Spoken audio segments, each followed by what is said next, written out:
Hi everybody, thanks for joining me as we take a look at your weekend forecast, which will obviously feature significantly our storm for tomorrow, January 29th, which looks like we are probably going to see a little bit more snow than I was looking. I'll have updated snowfall maps for you. It is tracked a little closer to us, but a lot of the same issues, if you watch my video from yesterday, persist in terms of it. The storm has not completely formed yet, and until it does, it's going to be hard to pin down too much.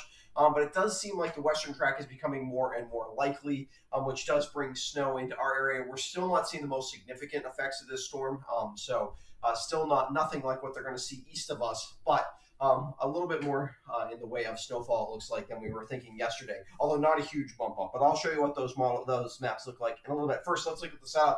Here, you can see we do have the beginnings of our storm off the coast here. And if, on real close inspection, there is some kind of convergence happening here near the coast. This would be where we would want the low pressure to form for a more western track. However, we do have this blob of precipitation here off the coast as well.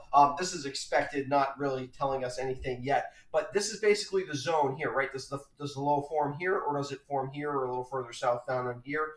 And the question that kind of dictates what happens afterwards. Although the storm will sort of converge to an extent east of the Carolinas and then head up the coast. And it's really just a 40 to 50 mile range in where what happens forecast wise. But that makes all the difference for us snow wise. And I'm going to show you, kind of explain that to you a little bit later. So if we look at this is water vapor. So you can see we've got lots of moisture here running across in the southern jet stream. And then it's a little hard to see, but subtly we have this very strong area trough and area of low upper level energy moving across this area of already moist air and certainly also a temperature gradient. That's what's going to form our storm, and this will be a big storm just in terms of its strength. It'll rapidly develop. It's going to go from not being a storm basically now to 24 hours from now being a strong storm. 36 hours from now, it'll be, like I said, strength of probably almost a Cat 2 hurricane, and it'll look almost like a hurricane with a big tail on it. That's what they tend to look like. I wouldn't be surprised at all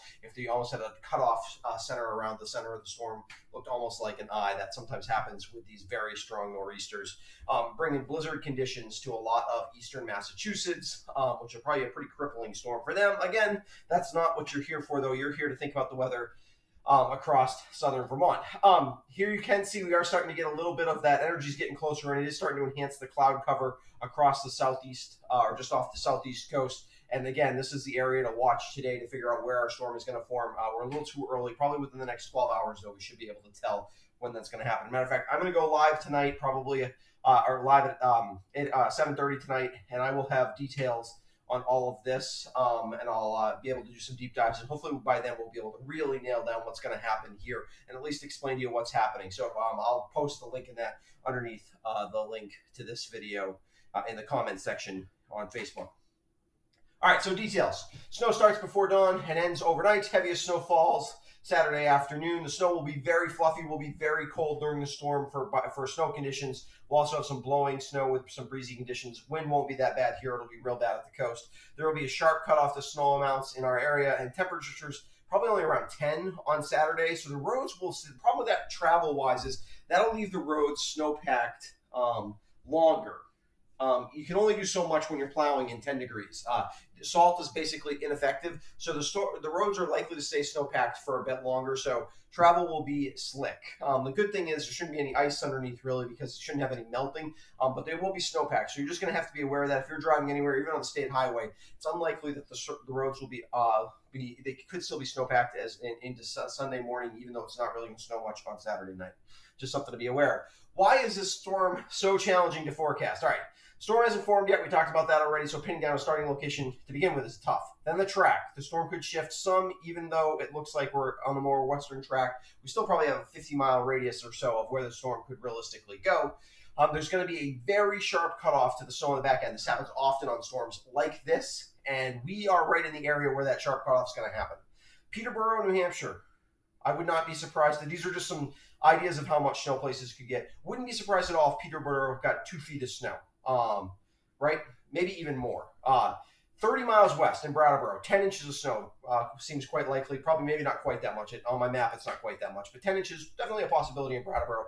Bennington could see 3 inches. All three of those towns are 30 miles apart. So if you're in Peterborough and you go 30 miles west, you cut your snow totals in half, and then you take only about a third of that if you go to Bennington. So that's a huge snow gradient, and unfortunately it's happening right over us. And like I said, there's still a 50-mile or so radius of where the snow could track. So if it tracked 25 miles west of where we're thinking it is now, then a place like Brattleboro could end up somewhere between this 10 and 24 inch range, and Bennington looks a lot more like Brattleboro, right?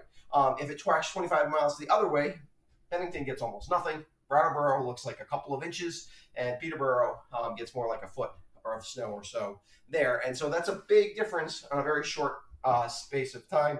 Also, when the snow is as fluffy as it's going to be, as cold as it's going to be, sometimes hard to tell exactly how much liquid will equal how much snow. So if we get a half inch of precipitation, usually that would mean 7-8 inches of snow here in southern Vermont, but it might mean as much as a foot. If with that kind of liquid ratio, with it being as cold as it is. So it'll be very fluffy, great ski snow. Okay, so let's take a look at that snowfall forecast. Let me get out of the way so you can see it. So it looks like across southeastern Vermont, we're talking about 4 to 7 inches. Again, these numbers could definitely go up or go down. 3 to 6 inches across the central greens. Really nice, fun ski snow, I think. And then 2 to 4 inches north and west. I'm trying to do a town-by-town analysis tonight. I think it's a little too early because I think these numbers are definitely nowhere near locked in at this point. They could definitely go up. Some models have them up from here, but they could go down too. And so we're kind of trying to split the difference. But I wouldn't say these are locked in by any stretch of imagination, which is hard to believe only about 24 hours before it starts snowing. Actually, not even quite 24 hours. All right, weekend forecast. Flurries today. There will actually be a few flurries in the sky. We'll be in the upper 20s. We cool off tonight as a weak front has moved through, letting cold air from Canada seep downward. We're probably cloudy most of the evening, but we're in the single numbers. Tomorrow we struggled to get above 10 degrees. It will be snowing, light to moderate snow for most of us. Maybe heavier snow down in the southeastern corner of Vermont. Snow probably actually lingers a bit into the overnight on Saturday, and then we're just cloudy for most of the rest of the night, lows around 0. And then on Sunday, we're breezy and cold, but not too cold. A great ski day, potentially. Hopefully, the breeze, we'll have to keep an eye on those wind holes. You might be wind held early in the day on Sunday, but in general, it should be a good ski day if you bundle up with a little bit of fresh snow, maybe a decent amount of fresh snow. And then we're cold again, relatively cold, Sunday night into Monday. In terms of your outdoor activities forecast, don't have that slide right now. So anyways, basically, Saturday, great ski day. Be careful on the roads. Could be tricky on the roads on Saturday if you want to be out there. I don't think it'll be heavy. Even if we ended up with a little bit more snow, this will be the kind of snow that doesn't really weigh your skis down for. So a great ski day on Saturday. If you have any, I'll finish there. Like I said, I'm gonna go live tonight at 7:30, and I will have hopefully we'll talk about the storm will be forming then. We'll have a lot of stuff to look at. I'll probably go live for like an hour or so. You can pop in, pop out with your questions. I'll hopefully have town by town snowfall forecasts out at that point. I will post the link to that. I can't post the same link in this 2 links to YouTube in the same Facebook feed. So what I'll do is I'll post that link as the first comment in the Facebook feed for tonight's forecast, or you can just find it on YouTube. Which reminds me, subscribe to my YouTube channel and it'll tell you stuff like when I have a live stream. And that's helpful for you. And then certainly thanks to my patrons and thanks to my new patrons. And I want to encourage you, if you're interested in helping out financially with what we do here at the Westward Weather Guy, you can check out the link to my patron page, and it explains how that helps out and some of the benefits you get as a patron. Otherwise, I'll be back this evening with an updated look at the storm. Otherwise, and just stay safe out there. Try to enjoy a nice day.